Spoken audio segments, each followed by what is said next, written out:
You're more than the sum of your accomplishments. Hey guys, welcome back to Life with Vikram. In this episode today, I'm going to talk to you guys about procrastination and how to stop procrastination. If you clicked on this video, you probably suffer from procrastination like myself. I've spent years trying to figure out how to stop procrastination. And like any other habit, procrastination, yes, is a habit. And by understanding it's a habit, you can reverse your need to procrastinate. In this video, I'm going to provide you 5 steps to stop procrastinating. So wait a minute, you're probably thinking I've watched a million videos on positive habits and how that will help me stop procrastinating. And you're right, positive habits alone is not enough to stop procrastination. What we do need to know is understanding why you procrastinate and by getting to the root cause of procrastination. So a year ago, I came across this incredible TED Talk that finally made sense when it comes to procrastination. And I'm going to actually link the TED Talk down below if you guys are interested. The professor goes into it in much more better detail than I will, but just to kind of give you the gist of it. So this professor posits that the reason why we even procrastinate is not because due to laziness or lack of motivation, like a lot of us have been taught, but due to a fear of failure, a fear of not appearing competent and capable to others and also to ourselves. So by putting things off until the very last minute, so that means, working on an assignment, that essay, that project at work, because you allotted such little time to complete it, if the end result was not as high, then you had a built-in excuse. So early on, luckily or unluckily for me, I figured out this formula of how to put in just enough effort to kind of cruise by, sail by, without bruising my ego, but still accomplishing everything that I wanted to accomplish, because I am still, I was still quite highly driven. So I even convinced myself that the only way that I could get anything done is under pressure, which isn't exactly false, and we'll get back to that near the later on in this video about the need for some sort of pressure and essentially getting things done. So now I'm going to tell you 5 strategies plus a bonus tip that have worked for me. If I can reduce and eventually nip procrastination and its proverbial butt, so can you. Number 1, affirmations. You need to silence your inner critic that keeps telling you you're not enough, and that eventually people will leave you once they find out how much of a failure and loser you are, which is not the case. Every morning, I want you to write 3 affirmations. No matter how silly you think this is, I still want you to try this out. If you really think about it, the amount of time you spend on a daily basis saying negative and disparaging things about yourself is quite significant. These limiting beliefs that you have about yourself is really what's holding you back from greatness. Number 2, track your habits. A lot of us don't realize how much time we spend filling our days and keeping busy. So although we're procrastinating, we delude ourselves into thinking, well, I've been so busy, I've done all of these things, I just don't have enough time. We actually end up creating more work for ourselves than is actually necessary. So what I want you to do is forget about those super long to-do lists. I want you to write down, so after you've finished and written down your 3 affirmations for the day, then you are going to write 3 important tasks that you need to complete. Just 3, not 10, not a million things that need to get done, just the 3 most, 2 to 3. It could even be, I think 2 is even better, just since we're starting out, to do 2 to 3 things, and that's it. So then in the evening, what I want you to do is I want you to list what you've actually done and completed for the day. And you want to kind of review to see if what was on your main list in the morning, so those 2 to 3 things, if you were able to check them off, or if you ended up filling up your day with other tasks that potentially didn't need to get done on that day. And this review is really important to assess how you spend your time and where you're putting your energies, that you could potentially put it back into the important tasks that you're probably avoiding. For example, when I was writing my thesis, I would, I'd get ready, I'd sit down, I'd finally be like, okay, it's time to start writing. And then right then I would think, you know what, actually I have some laundry that needs to be done. So I'd go and start doing my laundry. And then I'd remember, I should clean my room. And so I'd clean my room again, which was probably cleaned a million times. And then I think, I really have a craving, I want to bake something. And why don't I meal plan while I'm doing that as well? And so I think my roommates at the time loved it because I was constantly baking and cleaning anything. I was trying to do anything except write, which was the thing that was daunting and scaring me at the time. These were not things that I needed to do right away. It was just fillers essentially, because I was terrified. I had so much fear of sitting down and writing and my writing not being good enough. So by tracking our habits, we are able to identify what we do when there are tasks that scare us. So how do you kind of compensate when you have something that scares you? What do you end up doing instead?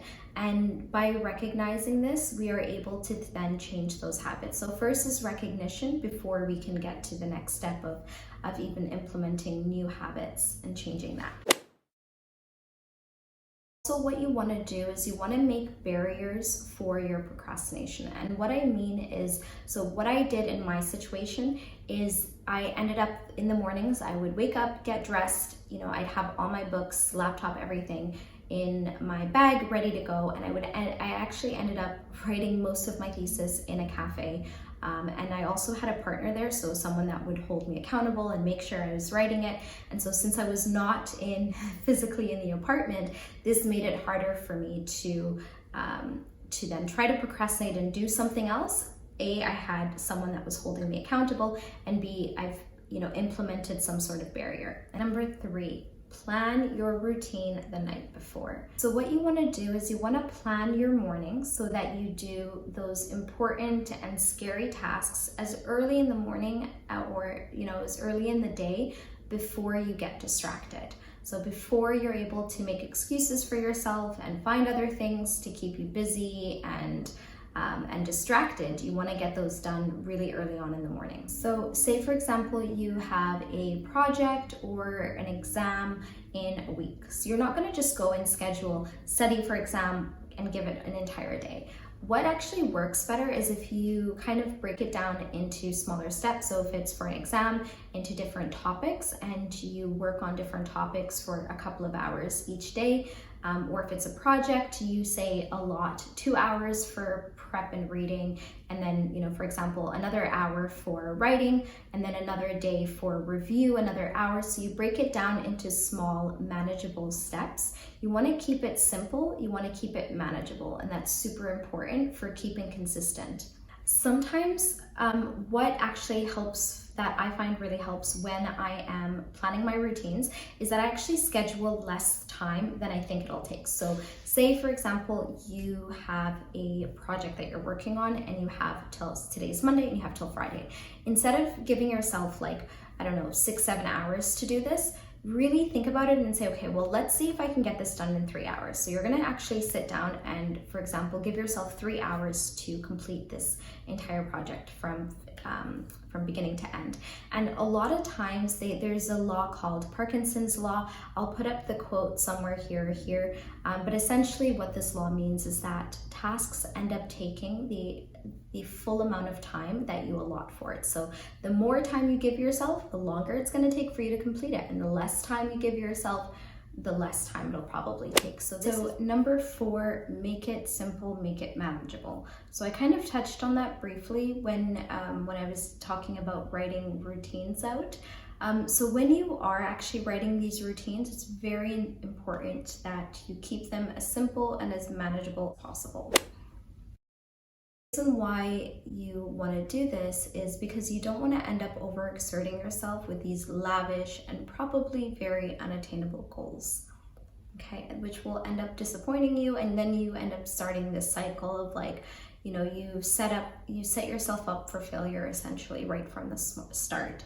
So instead of just saying workout, by writing down in your routine, work out 10 minutes on treadmill, you've delineated how much time you're going to spend and where you're going to spend it, so that in the morning you're not thinking, okay, what kind of workouts do I do? Where do I even start? You've already written that out the night before. What's 10 minutes? 10 minutes is not a long time. By just giving yourself a very smaller number, you might end up on the treadmill maybe longer. Maybe you spend 20 minutes or 30 minutes or however long you end up spending on it. But it's the hardest thing really is just getting started. It's, sitting at your desk for 10 minutes and writing. I know for when I was writing my thesis, I would just be like, okay, I'm going to sit down, I'm going to set a timer for 20 or 30 minutes, and I'm just going to write regardless of how, if I think it's garbage, I can always go back and edit it later. Right now, the main thing is I need to just sit down and tackle this task. Now that we have the routine set out, the reason why we want to keep it simple and measurable is that you can go back and figure out, okay, where you're doing well and maybe where you're not doing well. And then if you stay until the end, I'm going to give you actually one of the most amazing tips that works for me, and that honestly, without it, everything else just would not continue. But before that, let's get to the fifth strategy and tip that works for me is the Pomodoro technique. So with the Pomodoro technique, what you're going to do is you're going to set a timer for 25 minutes. And for those 25 minutes, you're only going to work on that one task. And I know a lot of us are we always want to multitask to get as much work done as possible. It's actually better to have all of your focus just on this one task at hand so that you can get that done. So with the Pomodoro technique, I know some people, they will use a kitchen timer or a stopwatch. I actually used, and it's not sponsored at all, it's just something that really helped me when I was writing my thesis, was the Forest app. And on this app, you end up growing like a tree or a bush or whatever when you set the timer. And then if you end up touching your phone to look at notifications or anything, you kill that tree or that bush. At some point when you have so many hours that you've implemented or used on this app, you actually end up growing a forest, which is kind of nice. And I think they will plant a tree or on your behalf after you reach a certain number. I'm not quite sure about that. I haven't used it since I stopped studying, but it's something super useful just to get you, if it's really hard for you to focus. It's a really great app to use. Also not sponsored, but just thought I'd give you guys that.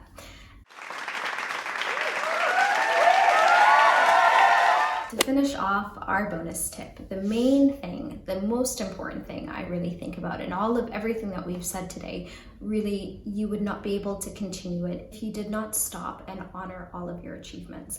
It's so easy for some of us that are procrastinators and have this fear of failure because of potentially low self-esteem or low self-worth. You constantly have this goalpost that you reach a goal and then you just keep putting the goalpost forward and forward, and then so essentially you're never happy, and you don't really appreciate and cherish where you've gotten and how much effort it's taken.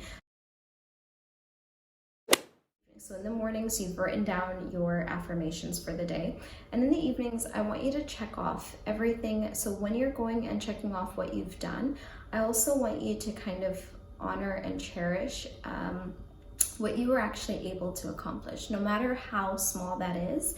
It's about changing your mentality of this all or nothing, that you have to give it everything and that otherwise you're a complete failure. No, it's about the journey and changing your mindset, and it takes one day at a time.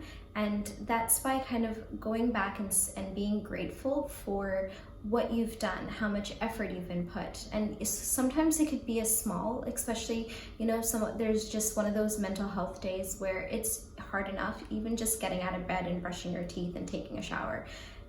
honor that that's all that you could do today, and that's okay. You know, there is always tomorrow, and I don't mean this as a procrastinator of like, oh, just put it off till tomorrow.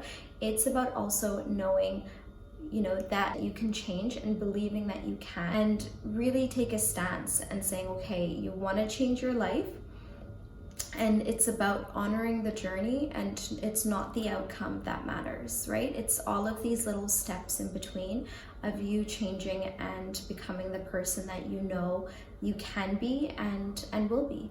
And also knowing that you are more than the sum of your accomplishments. Just because you didn't do great at something doesn't mean you're a complete failure. I hope you enjoyed this video.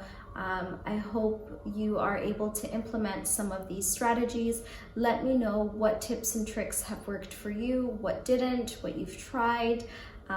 Until next time, I'm wishing you all health, happiness, and abundance. If you're interested, you can watch some other videos about mindfulness and intentional living on my channel.